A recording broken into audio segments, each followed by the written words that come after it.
سورة الجن بسم اللہ الرحمن الرحیم شروع اللہ کا نام لے کر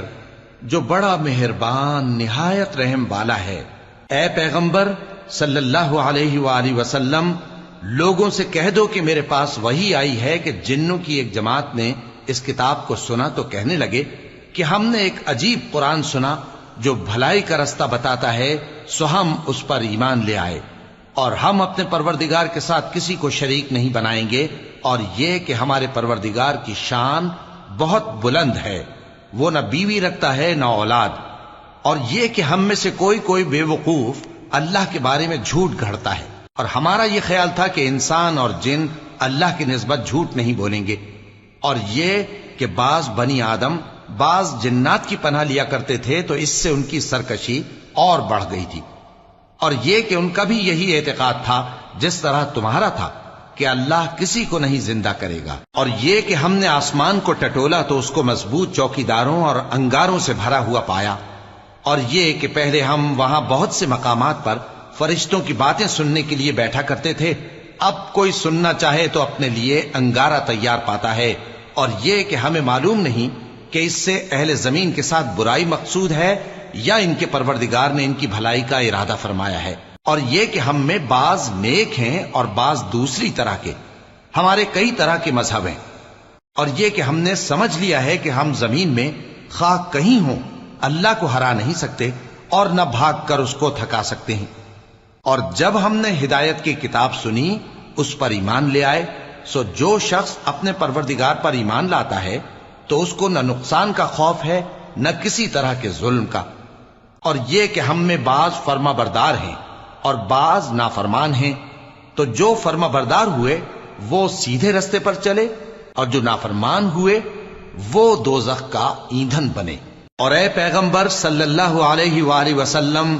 یہ بھی ان سے کہہ دو کہ اگر یہ لوگ سیدھے رستے پر رہتے تو ہم ان کے پینے کو بہت سا پانی دیتے تاکہ اس سے ان کی آزمائش کریں،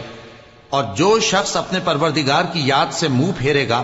وہ اس کو سخت عذاب میں داخل کرے گا، اور یہ کہ مسجدیں خاص اللہ کی ہیں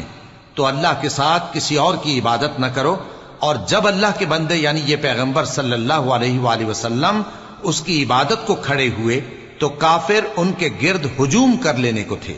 اے نبی صلی اللہ علیہ وآلہ وسلم، کہہ دو کہ میں تو اپنے پروردگار ہی کی عبادت کرتا ہوں اور کسی کو اس کا شریک نہیں بناتا، یہ بھی کہہ دو کہ میں تمہارے لیے نہ کسی نقصان کا اور نہ نفع کا کچھ اختیار رکھتا ہوں، یہ بھی کہہ دو کہ اللہ کے عذاب سے مجھے کوئی پناہ نہیں دے سکتا اور میں اس کے سوا کوئی جائے پناہ نہیں پاؤں گا،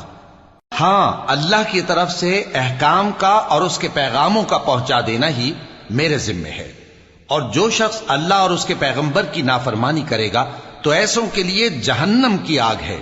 وہ ہمیشہ ہمیشہ اس میں رہیں گے، یہاں تک کہ جب یہ لوگ وہ دن دیکھ لیں گے جس کا ان سے وعدہ کیا جاتا ہے، تب ان کو معلوم ہو جائے گا کہ مددگار کس کے کمزور ہیں اور شمار کن کا تھوڑا ہے۔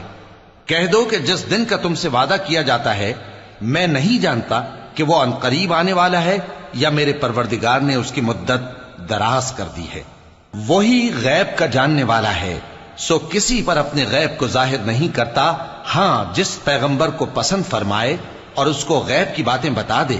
تو اس کے آگے اور پیچھے نگہبان مقرر کر دیتا ہے تاکہ معلوم فرمائے کہ انہوں نے اپنے پروردگار کے پیغام پہنچا دیے ہیں، اور یوں تو اس نے ان کی سب چیزوں کا ہر طرف سے احاطہ کر رکھا ہے اور ایک ایک چیز گن رکھی